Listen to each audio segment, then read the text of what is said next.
In the history of fiction, there is likely no more iconic character than Superman. Considered by many to be the first superhero, he has existed longer than most people on the planet, enduring countless adaptations and reimaginings over the years on his way to being among the most recognizable figures in media history. However, despite his unwavering nature, the Man of Steel does not exist without polarization, as people tend to fall into two distinctly different camps. Those who view him as a paragon that we as people should all strive toward, and those who think he's an overpowered bore. But no matter which side of the debate you land on, it's undeniable that his cinematic journey has historically been marked by more misses than hits. If you will not tell me, I will hurt people. Which brings us to today, where the fate of an entire genre seems hinged on the success or failure of a single film. James Gunn's Superman has been firmly planted under the microscope since the controversial decision to part ways with fan favorite Henry Cavill. Opening up the floodgates of internet backlash and criticism, the likes of which we've never seen before. That's a bold statement.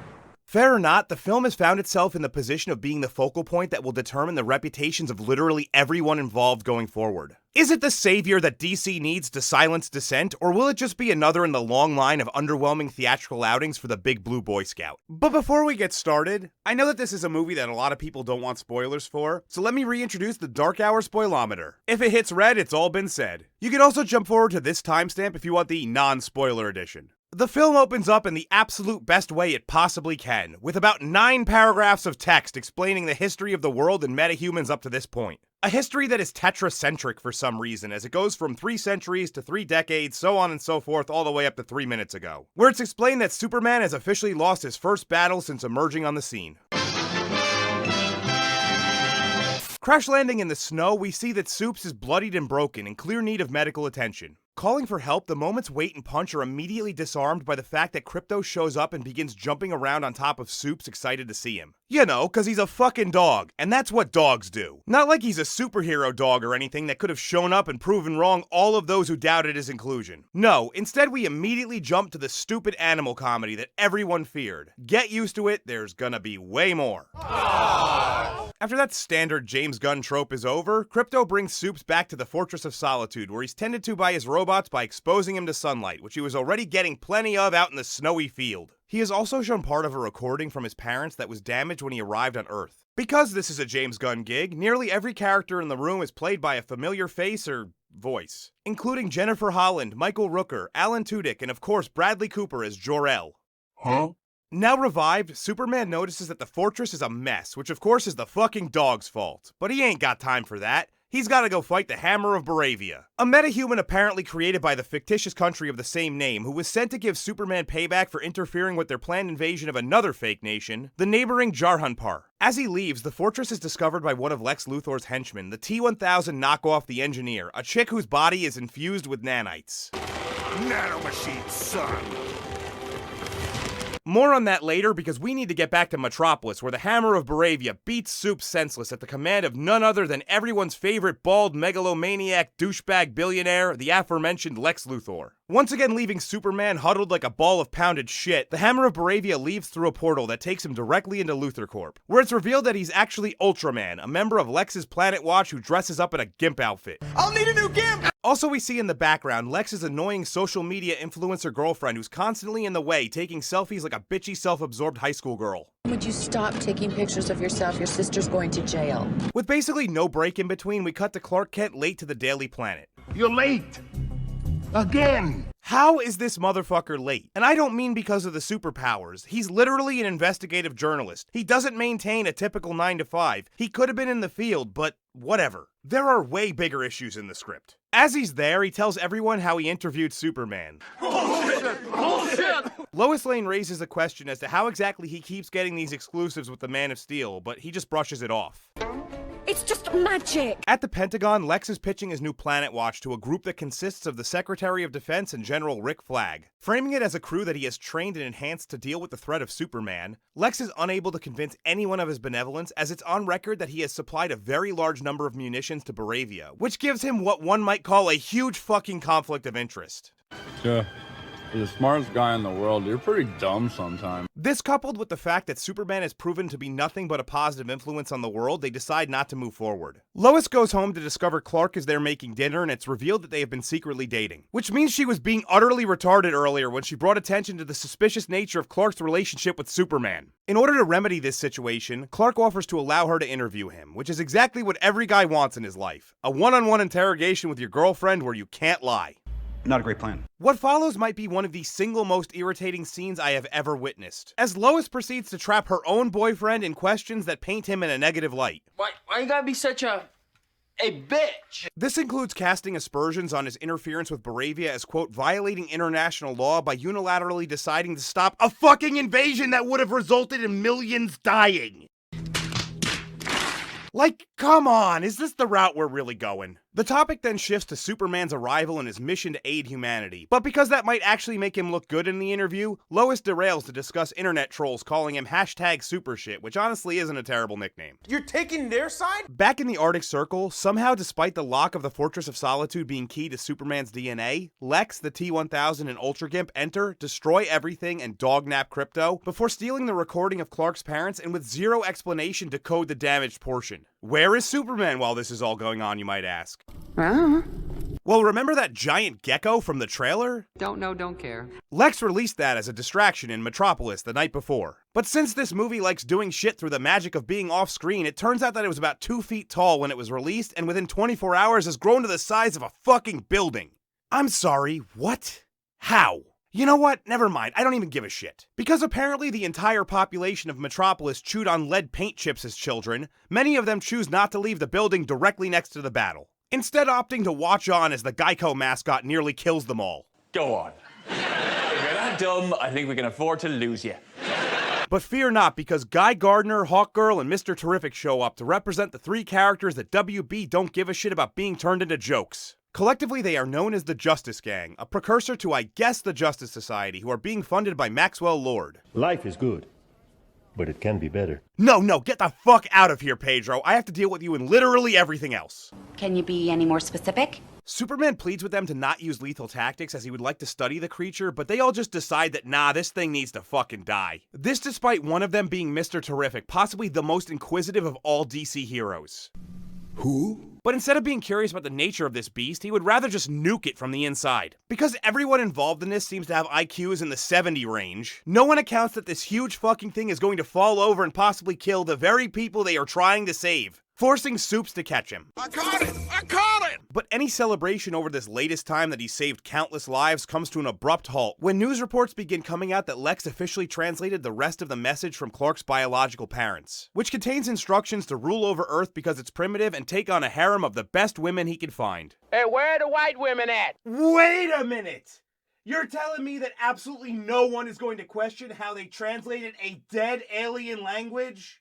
Seriously? Okay. Let's ignore that the world turned on Superman faster than James Gunn when a few questionable tweets surface and focus on the fact that literally only one person on this planet speaks Kryptonian. There isn't a shot in hell that even the best linguists from around the world could translate this, especially not in less than a day. By all accounts, it doesn't make sense. Anyway, since apparently everyone now just blindly believes that Superman's mission is to fuck bitches and get money, he becomes persona non grata, even leading to a condemnation from the Baravian president, who by the way is in cahoots with Lex. Oh, there's a fucking surprise. This, of course, places Soups in the unenviable position of every action being overly scrutinized. I wonder if this is James Gunn trying to say something. Figuring out that Lex somehow broke into the Fortress of Solitude, he comes to the realization that Krypto is missing. Oh my god, who the hell cares? Going full retard, Soups flies off, forcibly enters Lex's office, and assaults him, all while being filmed. You're not getting to me! Okay. You're not getting to me! Not a great plan. After speaking with Lois, Clark decides that he needs to turn himself in if he has any chance of winning back public perception. But because everybody in the government seems to have a severe brain injury, they forgot that they don't trust Lex as far as they could throw his bald ass, and have officially outsourced Superman's imprisonment to Planet Watch, giving Lex the freedom to deal with the situation carte blanche. That doesn't seem like a good idea. This ends up possibly being the most on-the-nose reference to current events you will ever see, as Lex Luthor, a non-elected billionaire, is given supreme power and decides to lock an alien in a black site pocket dimension without any form of trial. I think subtlety and James Gunn should never be used in the same sentence, like, ever. Also imprisoned are various political rivals and Lex's ex-girlfriends. Look, we all have some former flings we'd love to get rid of, but this is a bit much. However, most important of all of the captives is Soup's cellmate, Metamorpho, who is used to create artificial kryptonite, weakening Superman. One other thing, Lex quite literally has, and I cannot believe that I am about to say this, an army of monkeys used to farm outrage on social media. There is not a single universe where anyone can convince me that this is not a direct shot at Snyder Bros. And I'm all for that level of petty. I love it. Lois and the other members of the Daily Planet attempt to get to the bottom of Lex's involvement with the Baravian invasion when Jimmy Olsen, who hasn't done much up to this point in the movie but is seemingly irresistible to hot women, gets a text that Soups is being held prisoner in a pocket dimension. Lois attempts to enlist the Justice Gang, but only Mr. Terrific is interested in helping. They are both eventually able to track down Soups' location and break into the pocket dimension, but not before having a fight with Lex's Planet Watch metas known as the Raptors, which might honestly be the fight sequence with the worst blocking you'll ever see. Metamorpho has a change of heart about helping Lex, mostly because he's doing it under duress, and instead helps the Man of Steel escape by forming a makeshift sun to power him up. Because we haven't had any out-of-place comedy or emotional manipulation in a while, Soup saves Metamorpho's son, who was being held captive to keep him in line, and Crypto is back to make the kids in the audience laugh uncontrollably with dumb dog shit. Fucking dog, fucking coach, fucking Americans. Getting out of the pocket dimension, Metamorpho identifies that Superman now has kryptonite poisoning. Well, no shit, you're the one who put it there. Since basically nowhere is safe, Lois takes Clark back to Smallville to rest on his family's farm. While this all goes on, Jimmy Olsen is gathering information from his source inside Lex's office. A source that turns out to be Lex's annoying selfie girlfriend, who Jimmy has been banging on the side. What is it with you and hot ladies? Like, how the fuck is this dude punching up so many weight classes? Fuck if I know.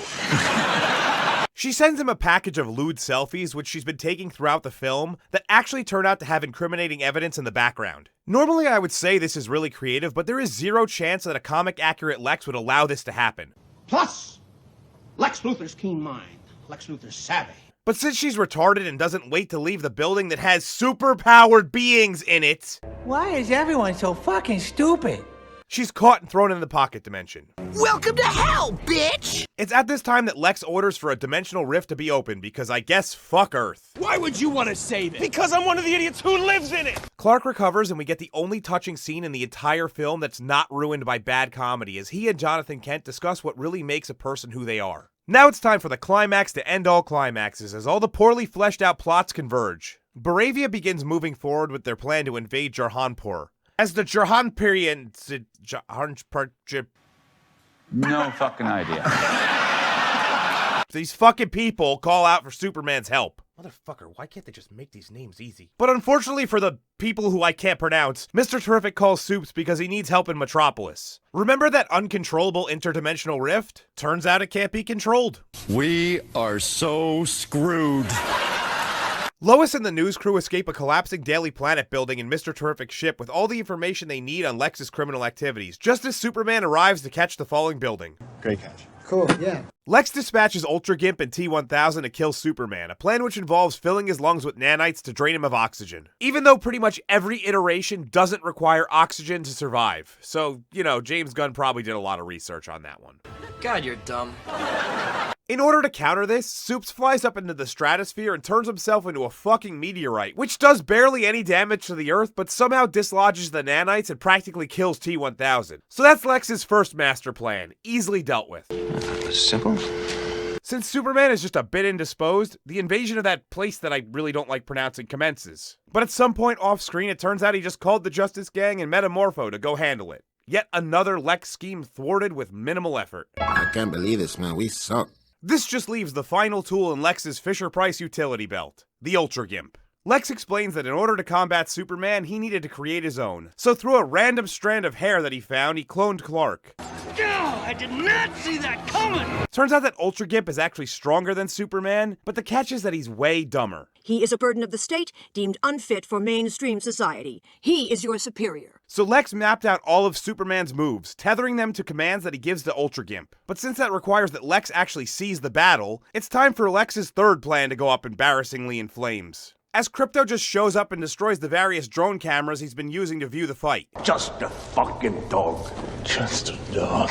Now blind, Lex commands the Raptors to attack Soups, but all that happens is that they get their teeth poorly CGI punched out of their mouths, as Ultra Gimp is sucked into the black hole rift. Superman then goes to Luthor Corp and working with Mr. Terrific closes the rift for good. Just as Clark is giving his triumphant speech about his humanity and that being what Lex lacks. The final moment where this film can redeem itself, stupid canine humor ruins it as Krypto arrives to give Lex both a literal and figurative licking. Just to add insult to injury, the world becomes aware of Lex's crimes and he's arrested. Oh, and Supergirl shows up out of nowhere, as her absence is explained that she's a derelict moocher who flies off to Red Sun planets to get drunk for extended periods of time, leaving behind her superpowered, untrained dog to destroy property.